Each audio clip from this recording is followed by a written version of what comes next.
بسم الله الرحمن الرحيم.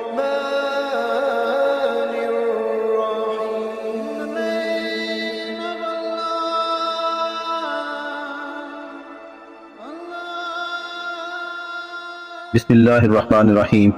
شروع اللہ کے نام سے جو بڑا مہربان اور نہایت رحم والا ہے. حضرت ابراہیم علیہ السلام نے قوم کی ہٹ دھرمی اور کفر پر اصرار دیکھا تو اللہ تعالیٰ کی رضا کے لیے عراق سے شام اور مصر کی طرف ہجرت کا ارادہ فرمایا. حضرت ابراہیم علیہ السلام کے ساتھ آپ علیہ السلام کی بیوی حضرت سارہ علیہ السلام اور آپ علیہ السلام کے بھتیجے حضرت لوط علیہ السلام بھی تھے. حضرت لوط علیہ السلام کے والد کا نام باران تھا. اللہ تعالیٰ نے حضرت لوط علیہ السلام کو اردن کی بستیوں امورہ اور صدوم کی طرف رسول بنا کر بھیجا. جب حضرت ابراہیم علیہ السلام مصر پہنچے تو وہاں مصر کے بادشاہ کی بیٹی حضرت حاجرہ علیہ السلام سے آپ علیہ السلام کی شادی ہوئی. اللہ تعالیٰ نے حضرت ابراہیم علیہ السلام کو بڑھاپے میں حضرت اسماعیل علیہ السلام عطا فرمائے. وہ آپ علیہ السلام کے پہلے بیٹے تھے. حضرت ابراہیم علیہ السلام کو حضرت اسماعیل علیہ السلام سے بہت محبت تھی. اللہ تعالیٰ نے حضرت ابراہیم علیہ السلام کو آزمایا اور حکم دیا کہ اپنی بیوی حضرت حاجرہ علیہ السلام اور ننھے بیٹے حضرت اسماعیل علیہ السلام کو ایک بنجر اور غیر آباد وادی یعنی مکہ میں چھوڑ آئیں. حضرت ابراہیم علیہ السلام نے اللہ تعالیٰ کی فرما برداری کی اور اپنی بیوی اور بیٹے کو مکہ میں خانہ کعبہ کے پاس چھوڑ آئے. حضرت ابراہیم علیہ السلام نے حضرت حاجرہ علیہ السلام کو کچھ کھجوریں اور پانی دیا اور واپس چل پڑے. حضرت حاجرہ علیہ السلام حضرت ابراہیم علیہ السلام کے پیچھے آئیں اور کہا کہ آپ علیہ السلام ہمیں اس وادی میں چھوڑ کر کہاں جا رہے ہیں؟ اس وادی میں نہ کوئی رہتا ہے اور نہ کوئی کھانے پینے کی چیز ہے. حضرت حاجرہ علیہ السلام نے یہ سوال کئی دفعہ دہرایا جس پر حضرت ابراہیم علیہ السلام خاموش رہے. حضرت حاجرہ علیہ السلام نے پوچھا کہ کیا آپ علیہ السلام کو اللہ نے یہ حکم فرمایا ہے؟ حضرت ابراہیم علیہ السلام نے فرمایا جی ہاں. حضرت حاجرہ علیہ السلام نے کہا کہ پھر ٹھیک ہے، اللہ تعالیٰ ہمیں ضائع نہیں فرمائیں گے، اور واپس پلٹ گئیں. جلد ہی پانی اور کھجوریں ختم ہو گئیں. حضرت اسماعیل علیہ السلام بھوک اور پیاس سے بے چین ہو گئے. حضرت حاجرہ علیہ السلام بے قرار ہو کر کبھی صفا پہاڑی پر چڑھ جاتی اور دور تک دیکھتی کہ شاید پانی یا کوئی قافلہ نظر آ جائے. پھر سامنے موجود دوسری پہاڑی مروہ پر چڑھ جاتی اور دونوں پہاڑیوں کے درمیان کا راستہ دوڑ کر طے کرتی تاکہ حضرت اسماعیل علیہ السلام زیادہ دیر نظروں سے اوجھل نہ رہیں. اس طرح انہوں نے ان پہاڑیوں کے درمیان 7 چکر لگائے. اللہ تعالیٰ کو ان کا یہ عمل اتنا پسند آیا کہ اسے عمرہ اور حج کا ایک حصہ بنا دیا.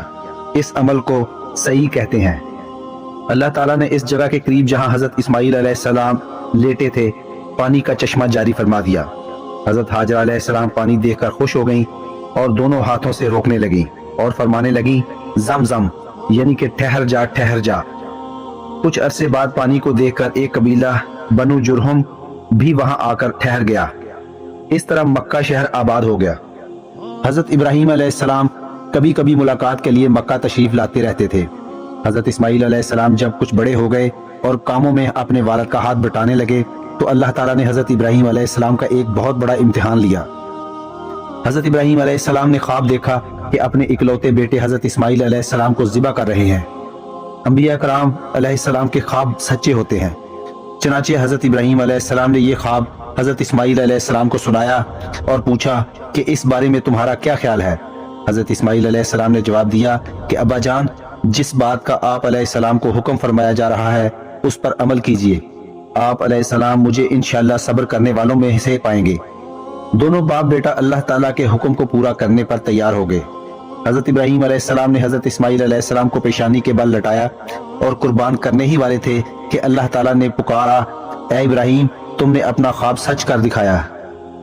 حضرت اسماعیل علیہ السلام کی جگہ ایک دمبا ان کے فدیہ میں قربان کیا گیا. یہ ایک بہت بڑا امتحان تھا جس میں حضرت ابراہیم علیہ السلام کامیاب ہوئے. ہم اسی واقعے کی یاد میں ہر سال عید الاضحیٰ مناتے ہیں اور قربانی کرتے ہیں. زمین پر خانہ کعبہ پہلا گھر تھا جو اللہ تعالیٰ کی عبادت کے لیے بنایا گیا تھا.